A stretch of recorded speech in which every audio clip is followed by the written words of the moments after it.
dan bahagia. Yang terhormat Bapak Ibu Penguji UKIN PPG dalam jabatan kategori 2 tahun 2022. Perkenalkan, saya Nila Sitiwardani, mahasiswa PPG dalam jabatan kategori 2 tahun 2022, Universitas Negeri Malang. NIM 223131912772. Saya mengajar di SMP Taman Siswa Malang yang berlokasi di Jalan Raden Tumenggung Suryo nomor 17 Kota Malang.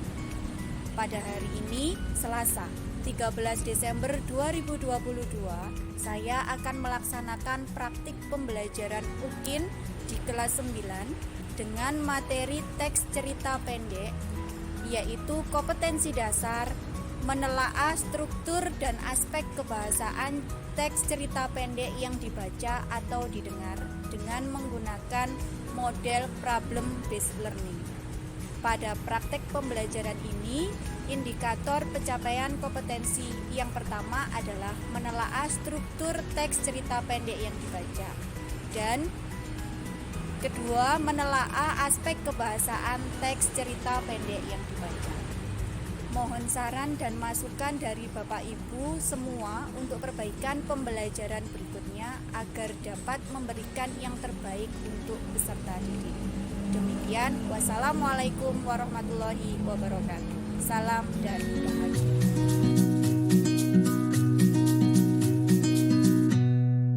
Assalamualaikum warahmatullahi wabarakatuh. Salam dan bahagia. Bagaimana kabar kalian hari ini? Semuanya sehat? Sebelum kita mulai pembelajaran hari ini, alangkah baiknya kita berdoa terlebih dahulu. Mas Rasya, Bunila minta tolong untuk dipimpin berdoa. Kita mulai pembelajaran hari ini, alangkah baiknya kita berdoa dulu agar diberi kemudahan dalam pembelajaran hari ini. Doa mulai. Doa selesai. Baik, terima kasih. Sebelum ke pembelajaran, Bunila presensi terlebih dahulu ya. Ya, Bu. Ini ada bangku yang masih kosong. Ada. Yang tidak masuk hari ini siapa? Ada. Angel masuk. Yang tidak masuk Rangga. Kemana Rangga? Turun. Mas. Kasih makan. Perhatikan semuanya. Untuk hari ini kita akan belajar tentang teks cerpen. Karena di pertemuan sebelumnya kita sudah belajar mengidentifikasi teks cerpen. Nah, untuk hari ini kita belajar menelaah struktur dan kebahasaan dari teks cerpen. Untuk kompetensi dasar hari ini adalah menelaah struktur dan aspek kebahasaan cerita pendek yang dibaca atau didengar. Untuk indikator pencapaian kompetensinya, yang pertama menelaah struktur teks cerita pendek yang terdiri dari orientasi, rangkaian peristiwa, komplikasi, dan resolusi. Kemudian untuk indikator pencapaian kompetensi yang kedua yaitu menelaah aspek kebahasaan dari teks cerita pendek yang terdiri dari gaya bahasa dan kalimat deskriptif. Ya, dari sini ada yang ditanyakan? Oke, perhatikan untuk tujuan pembelajaran hari ini nanti ada dua. Yang pertama, kalian harus bisa menelaah struktur dari teks cerita pendek. Yang kedua, kalian harus bisa menelaah kebahasaan dari teks cerita pendek. Nah, dari sini ada yang ditanyakan? Untuk selanjutnya silakan dilihat di slide di sini. Nah, ada beberapa pertanyaan. Kalian cermati dan juga ada beberapa gambar di sini. Nah, pertanyaan yang pertama, pernah nggak kalian membaca sebuah cerpen? Di mana? Di Surabaya, Lembang. Ya. Nah, itu kan ada di HP kalian ya. Nah, kemudian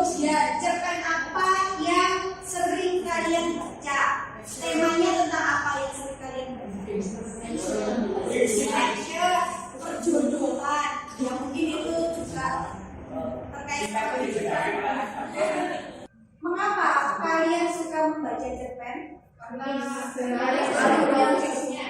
Karena ceritanya banyak plot twist-nya. Apa itu plot twist? Akhir cerita yang tak terduga. Terus apa yang kalian dapatkan dari cerpen yang kalian baca untuk kehidupan sehari-hari kita? Untuk yang kedua, nah silakan dilihat di slide. Ayo Mas Siti coba dibaca. Sudah 4 hari ini ia duduk di beranda rumah sore hari. Pandangannya tak lepas dari tangga gunung di pinggir desa.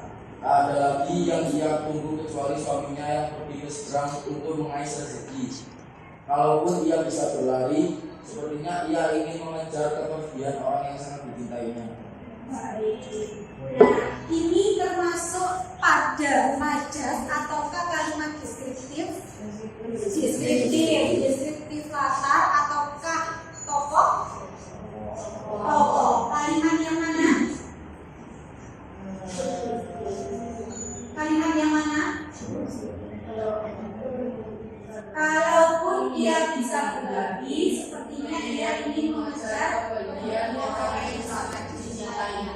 Berarti di situ penokohannya apa? Penokohan sifat dari tokohnya. Kalian bisa mengatakan itu adalah deskripsi penokohan karena terdapat di kalimat terakhir. Nah, berarti penokohannya bagaimana? Rindu, sangat mencintai seseorang. Oke, silakan Mas Lingga bacakan cuplikan cerpen yang ada di depan. Aku tetap memeluk lutut di pojok ruangan, malah merayap seperti kecoa-kecoa yang sia-sia mencari sisa-sisa makanan.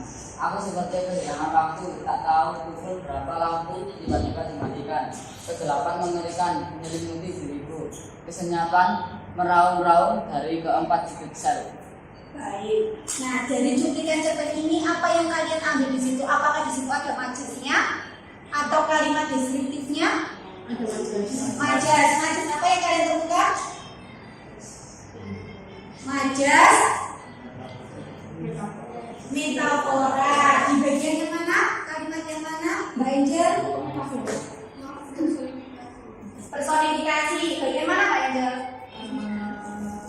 Aku tetap memeluk lutut di pojok ruangan. yang mana? Malah merayap seperti kecoa-kecoa yang sia-sia mencari sisa-sisa makanan. Kenapa ini bisa dikatakan sebagai majas personifikasi? Karena benda yang Menghilangkan benda. mati. Oke, silakan tangannya di atas. Kita bermain konsentrasi terlebih dahulu. Kemudian tangannya ditaruh di atas mejanya masing-masing. Nah, kalian pernah mendengar namanya tebing? Jadi nanti kita coba sampai bit 5 ya. Bit 5. 5 itu bahasa Inggrisnya 5. Silakan tangannya ditaruh di atas mejanya masing-masing. Sini. Yuk. Bit 1. Bit 2. Bit 3. Perang. Bit 4. Bit 5. Oke, tepuk tangan untuk kita semua.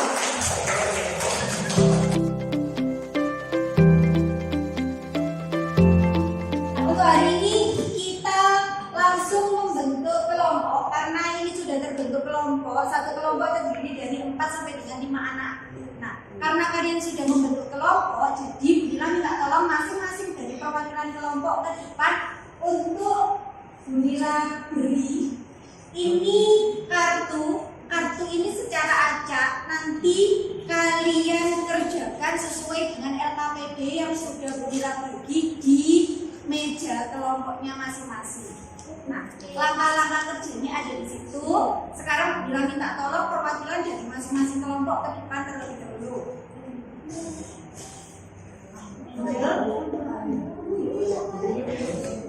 Kelompok 2.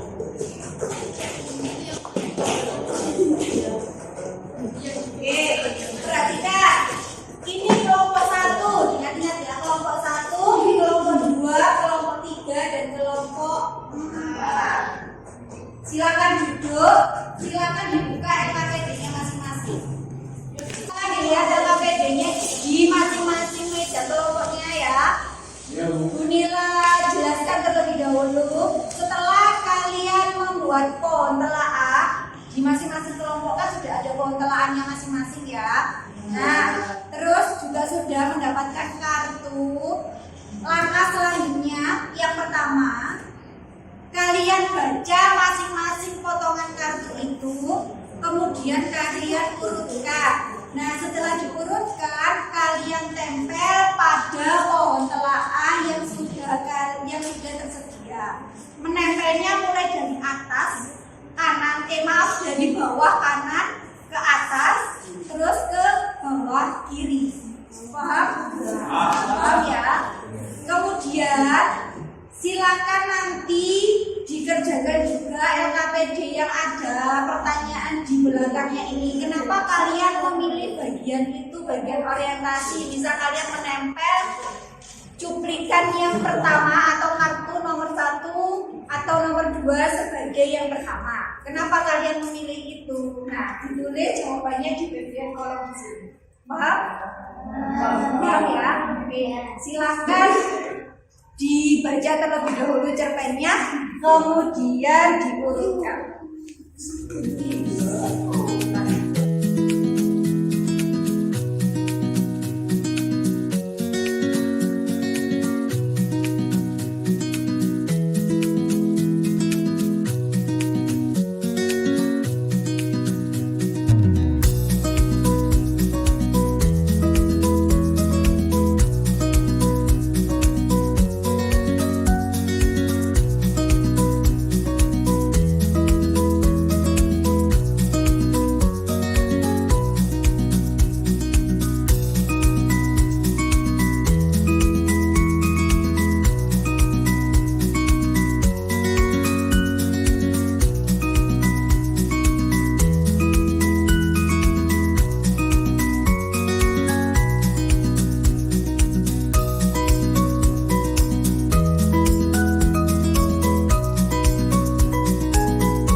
Kira-kira kelompoknya siapa ya yang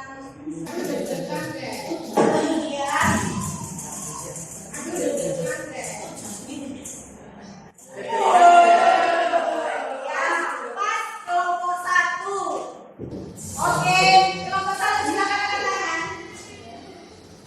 Silakan dipersiapkan. Setelah ini silakan ke depan. Kemudian hasil telaah ini ditempel dan dipresentasikan.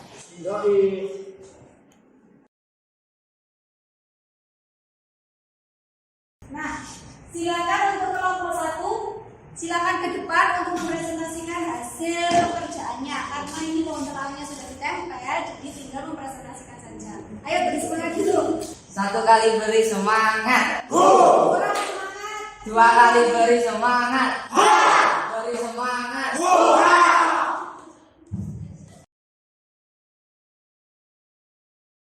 Assalamualaikum warahmatullahi wabarakatuh. Waalaikumsalam. Perkenalkan, nama saya Jasmine Sifadania. Saya Vanessa Kata. Saya Selina. Di sini kami akan mempresentasikan hasil pekerjaan kelompok kami, yaitu menelaah struktur dan aspek kebahasaan dari teks cerpen yang dibaca. Yang pertama, kami memilih bagian nomor 3 sebagai urutan nomor 1, bagian nomor 2 sebagai urutan nomor 2, bagian keempat sebagai nomor 3, bagian nomor 1 sebagai nomor 4, bagian nomor 6 sebagai nomor 5, bagian kelima sebagai urutan nomor 6, bagian ke-9 sebagai urutan nomor 7, bagian ke-7 sebagai urutan nomor 8, bagian ke-11 sebagai urutan nomor 9, bagian ke-12 sebagai urutan nomor 10, bagian nomor 10 sebagai urutan nomor 11, dan bagian nomor 8 sebagai urutan nomor 12. Kami memilih cuplikan nomor 3 sebagai bagian orientasi karena menjelaskan latar cerita seperti latar waktu pada malam hari, latar suasana pada hujan deras, dan pengenalan tokoh seperti Papa, Mama, dan Mila. Dan kami memilih cuplikan nomor 2 sebagai bagian rangkaian peristiwa karena menjelaskan kejadian sebelum Mila terjatuh dari tangga. Kami memilih cuplikan nomor 1 sebagai bagian komunikasi karena menjelaskan awal dari masalah seperti Mila yang terjatuh dari tangga. Dan kami memilih cuplikan nomor 8 sebagai bagian resolusi karena menjelaskan bagian akhir dari cerita seperti Mila yang meminta maaf kepada mama papa dan mengakhiri perdebatan dengan hangatnya pelukan. Yang selanjutnya, hasil pekerjaan kelompok kami yaitu menelaah struktur dan aspek kebahasaan dari teks cerpen yang dibaca. Yang pertama, majas personifikasi. Kita mengambil dari kalimat awan putih yang menyelimuti langit bukan hitam. Alasannya karena menghidupkan benda mati. Majas metonimia. Kami memilih kalimat bertentangan kertas koran. Alasannya karena menyebutkan nama merek. Yang ketiga, majas metafora. Kami memilih kalimat anak semata wayang.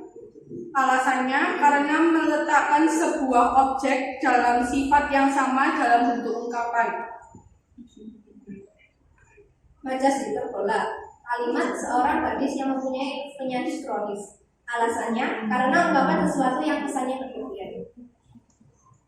Untuk kalimat deskriptifnya ialah hujan deras menyusuri langit malam yang gelap, angin yang bertiup kencang menambah dinginnya suasana malam hari. Sebuah keluarga kecil sedang melakukan perjalanan dengan mobilnya. Pasangan suami istri dan satu anak perempuan mereka berbincang-bincang sambil menyetel musik beralunan melodi yang indah. Itulah tadi presentasi dari kelompok 1 dari kelompoknya Jasmine dan Guru. Untuk selanjutnya ini buka sesi tanya jawab. Nah, karena ada 2 metode, ada live di Instagram dan juga ada langsung, jadi kita buka sesi tanya jawabnya 2. Yang pertama untuk yang langsung silakan kelompoknya siapa yang mau bertanya? Ya, kelompok 2, kelompok silakan menyebutkan namanya dulu ya, kenalkan dirinya kemudian pertanyaannya. Perkenalkan, nama saya Tatang Bagika dari kelompok 4. Saya izin bertanya, ada berapa kalimat majas dalam cerpen tersebut? Terima kasih atas pertanyaannya. Kami akan membantu menjawab. Kami ada 4 majas yang kami ambil. Yang pertama majas personifikasi, majas metonimia, majas metafora, dan majas hiperbola. Sekian. Apakah ada yang puas dengan jawabannya? Bagaimana Bagaimana dengan pertanyaan dari kelompok nomor 2? Jawabannya apakah sudah sesuai? Sesuai, Bu.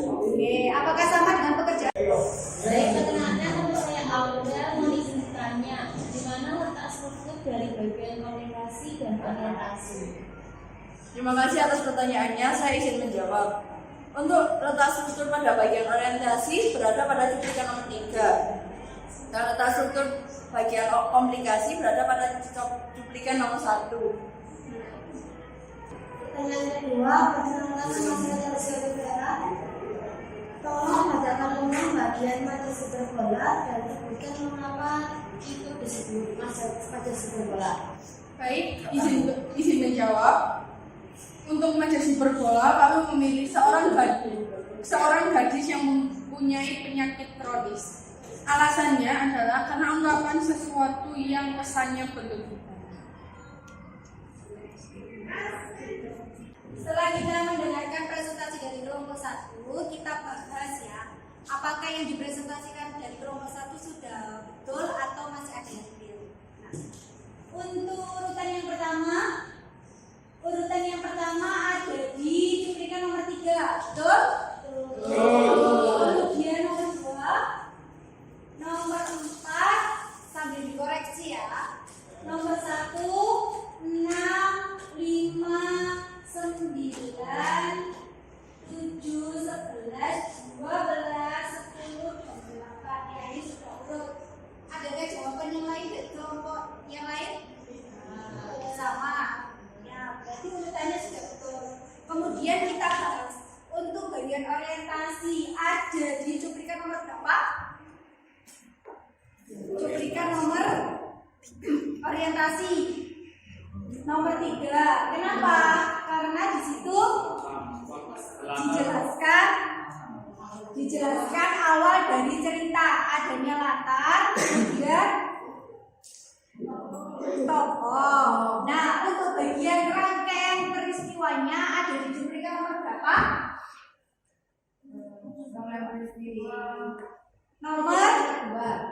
Nomor 2. Kenapa? Karena di rangkaian peristiwa itu terjadi awal mulanya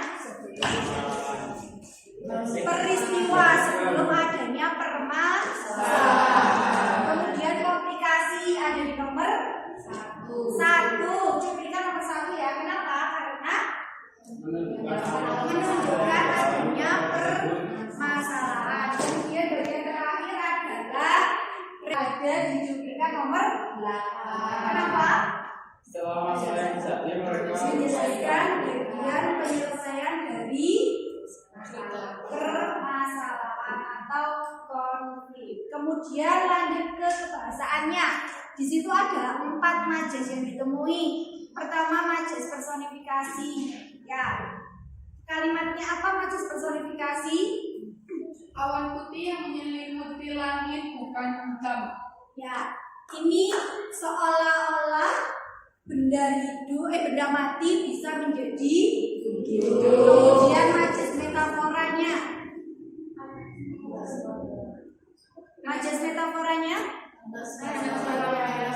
Anak semata wayang. Kata anak semata wayang. Kemudian artinya apa? Anak semata wayang. Anak satu-satunya. Kemudian majas hiperbola. Melebih-lebihkan. Yang mana? Seorang gadis yang mempunyai penyakit kronis. Seorang gadis yang mempunyai penyakit kronis. Penyakit kronis artinya apa? Penyakit yang parah. Penyakit yang parah. Kemudian yang terakhir majas metonia. Apa? Bertentangan kertas koran. Kertas koran. Kenapa? Karena itu menyebutkan merek sama seperti koran. Oh ya, karena menyebutkan merek. Dari sini ada jawaban yang lain dari kelompok 2, 3, dan 4. Jadi jawabannya semuanya betul. Nanti LKPD-nya silakan dikumpulkan kembali ya setelah ini. Ya.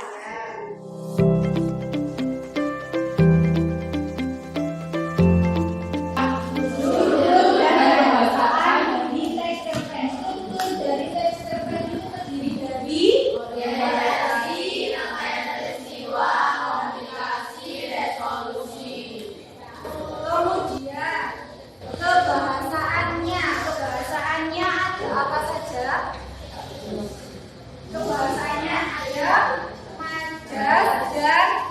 Kalimat majunya ada 4. Majer.